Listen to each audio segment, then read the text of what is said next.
Jadi sebetulnya itu bukan suatu yang direncanakan terus terang, karena saya masuk ke stadion lalu saya duduk di tempat yang memang disediakan sesuai dengan tiket saya. Kemudian diarahkan oleh stewardess untuk stewardnya di situ untuk duduk di sana. Kemudian memang tidak salah setelah menyanyikan lagu kebangsaan Indonesia Raya ada dua orang berjalan, dua orang Italia, terus rupanya disusul oleh Roberto Mancini dan dia kebetulan duduk persis di sebelah saya. Jadi ini adalah sebuah qadarullah lah. Nah, karena saya kebetulan fans Inter Milan, tentu hal yang pertama kali saya sampaikan adalah terima kasih Mr. Mancini telah membantu Inter Milan memenangkan 3 Scudetto. Terus ya beliau bilang, oh ya oke, sama-sama gitu. Nah, lalu kami tentunya menonton timnas Indonesia U23 melawan Irak U23 ya. Nah, tentu kan saya memposisikan beliau-beliau ini sebagai expert ya di bidang sepak bola. Jadi saya bertanya kepada beliau bagaimana menurut beliau-beliau jalannya pertandingan Indonesia lawan Irak. Secara umum beliau-beliau mengatakan baik ya. Nah, terus saya perhatikan beberapa kali beliau itu cukup baik Mancini, Salzano maupun Gagliardi. Jadi Mancini itu kan tentunya adalah pelatih Saudi Arabia, sedangkan Paulo Salzano ini adalah bisa dikatakan tangan kanannya Mancini. Beliau juga seorang pelatih, dan di sebelah yang pojok paling kanan adalah Antonio Gagliardi, seorang pelatih juga dan juga tactical assistant. Nah, saya bisa menangkap mereka impress dengan permainan Marcelino. Lalu saya mungkin bertanya kepada mereka gitu, kira-kira dari pemain timnas yang sedang berlaga saat ini ya, karena kan tidak semuanya main kan, misalnya kapten kita Rizky Ridho kebetulan kartu merah jadi tidak bermain. Siapa yang menurut Anda tampil menonjol?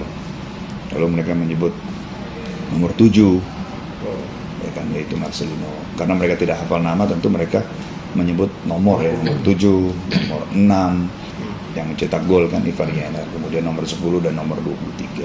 Nomor 10 itu Hubner dan nomor 23 itu Nathan.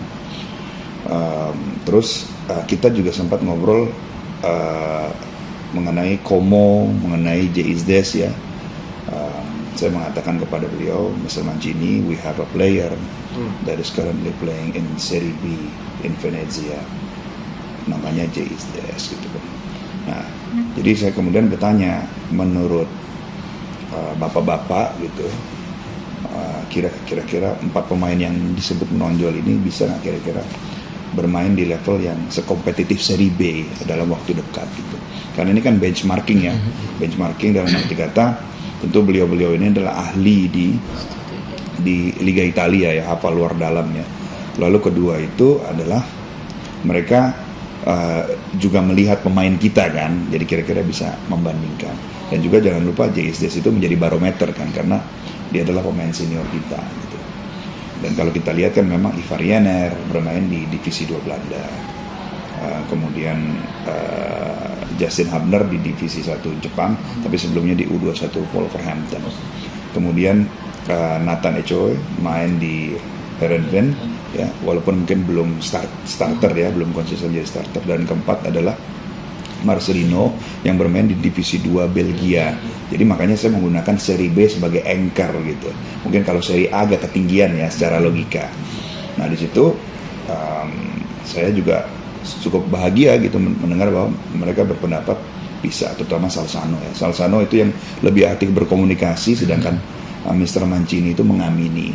Nah, lalu di situ saya pun ya ditanya gitu oleh Salzano, number 7 what is his name again? Marcelino. Jadi dia kemudian dia menulis di kertas 7 Marcelino, mungkin dia spellingnya tahu ya. Terus dia bertanya kepada saya, boleh bantu saya dengan nama-nama yang lain gitu kan. Oke, namanya siapa aja? Nomor 6 Ivarianer saya tulis. Makanya itu kan ada yang bertanya kepada saya, kok tulisannya beda gitu ya. Nah, jadi memang nomor 6, nomor 10, nomor 23 saya yang tulis. Kemudian saya juga salah spelling juga tuh Nathan Echo itu. Ini mana ya? Ntar, saya cek dulu deh biar nggak salah spelling. Berarti yang ditulis cuma nama Marcelino sendiri? Iya awalnya kan, ya tapi kan mereka bilang ada 4 gitu. Terus saya bilang yang mana lagi gitu, nomor 10, nomor 6, nomor 23. Jadi seperti itu. Nah awalnya ini saya ingin menjadikan ini sebagai semacam motivasi untuk pemain secara pribadi ya. Setelah pertandingan, by the way, selamat ya bahwa performance kamu diapresiasi oleh Salzano, diamini oleh Mancini dan Gagliardi gitu kan ya. Namun beberapa hari setelah pertandingan, mungkin 1 hari setelahnya saya membaca kok sepertinya ada kondisi yang kurang ideal, ya kan. Sehingga saya berpikir, wah ini kayaknya moral sebagian pemain kita lagi down ini. Jadi saya berpikir mungkin ini ada kesempatan untuk meningkatkan moral mereka. Sekaligus termasuk juga untuk segenap tim, karena kenapa? Fakta bahwa kita sudah sampai di titik ini, ya, kita sudah memenuhi target kita.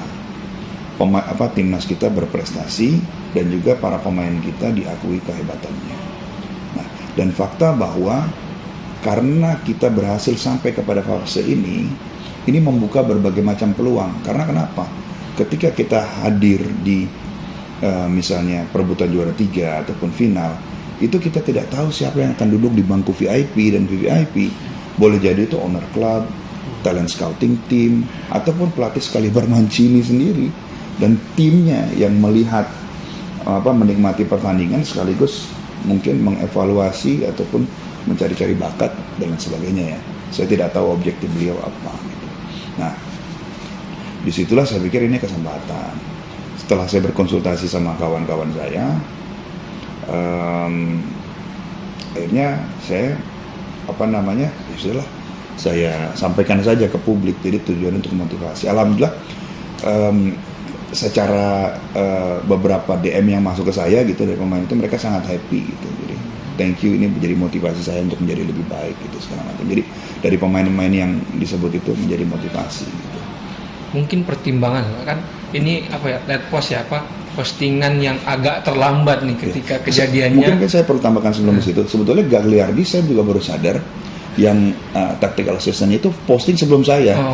Ya, jadi dia menyebutkan di Twitter dan di Instagramnya, saya pikir yang juga saya screen capture juga sehari sebelum saya posting, bahwa dia mengatakan bahwa dia menonton turnamen ini, ya kan, sangat senang dia hadir di turnamen ini karena kan Saudi juga berpartisipasi ya, Saudi U23.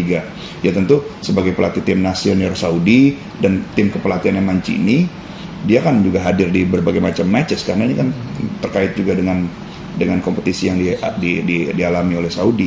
Nah, dia mengatakan bahwa selain favorit pemain saya di U23 ini, selain pemain Saudi, adalah 3 pemain lain. Yang pertama kali disebut Marcelino, ya kan, terus kemudian ada pemain Jepang dan Ali Jassim ya. Ali Jassim ya. Nah, jadi berarti sebenarnya ini udah mengkonfirmasi apa yang saya sampaikan gitu. Mungkin tadi Pak pertimbangannya akhirnya memposting itu apa? Karena lihat situasi di dalam negeri atau karena apalah? Menurut saya ini adalah timnas kita harus bangga dengan timnas kita dan para pemain kita gitu ya. Adapun kekurangan, kita punya tim kepelatihan yang mumpuni yang bisa address kekurangan tersebut. Mungkin yang saya harapkan dari postingan saya itu menyemangati, memberikan rasa positif, situasi yang lebih kondusif sehingga mereka bisa main tanpa beban. Fakta bahwa mereka akan berhadapan dengan Guinea 1 langkah di Olimpiade itu adalah satu capaian yang luar biasa. Nah, ketika ada mungkin permainan yang diharapkan, kok performansnya nggak begitu ini, saya harapkan pemain-pemain itu mendapatkan motivasi tambahan gitu. Jadi mereka bisa main tanpa tekanan, bisa mengekspresikan dirinya dan membuat kejutan yang luar biasa. Menang lawan Guinea, itu kan harapannya seperti itu. Siapa aja Pak pihak yang tadi kan katanya konsultasi sebelum diposting tuh, siapa aja yang dimintain pendapatnya mungkin? Jadi misalnya saya sempat ngobrol-ngobrol sama kawan-kawan yang hadir di Qatar ya, yang kebetulan ikut dengan saya gitu kan, kawan-kawan di Kemenpora misalnya gitu kan ya. Apakah ini menurut kita akan meningkatkan imun gitu. Dan juga ada kawan-kawan akun bola juga yang sempat melihat saya ngobrol dengan Mancini gitu kan.